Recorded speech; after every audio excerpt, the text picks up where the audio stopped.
జీఎస్టీలో consolidated invoice ఏ సందర్భంలో issue చేయొచ్చు? దీని గురించి మనకి section 31 of the CGST act మరియు రూల్ నెంబర్ 46 ఆఫ్ ది సీజీఎస్టీ రూల్స్‌లో తెలపబడింది. ఒక డీలరు ఆర్ ఒక రిజిస్టర్డ్ పర్సన్ ఒక రోజులో అనేక సప్లైస్ చేస్తూ ఉంటారు. ఒకవేళ కనుక ఏదన్నా సప్లై వాల్యూ రూ. 200 దాటకుండా ఉన్న పక్షంలో, అలాంటి రూ. 200 దాటనటువంటి సప్లైస్ అన్నిటికిని కూడా విడివిడిగా టాక్స్ ఇన్వాయిస్ ఇవ్వకుండా కలిపేసేసి ఒక కన్సాలిడేటెడ్ ఇన్వాయిస్ అని ఇవ్వచ్చు.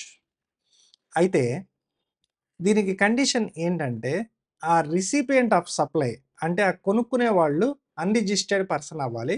అలాగే ఆ కొనుక్కునే వాళ్ళు మాకు టాక్స్ ఇన్వాయిస్ అక్కర్లేదు అని చెప్పాలి. రైట్?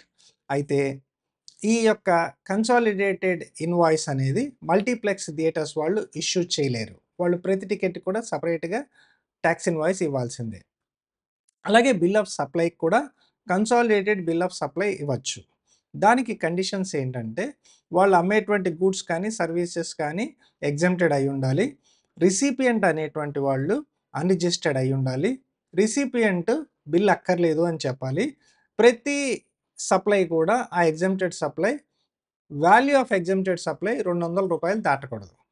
అలా రూ. 200 దాటనటువంటి ఆ రోజులో ఉన్నటువంటి అన్ని సప్లైల్ని కలిపి ఒక సింగిల్ బిల్ ఆఫ్ సప్లై ఇవ్వచ్చు. Thanks for watching. జై హింద్, జై భారత్.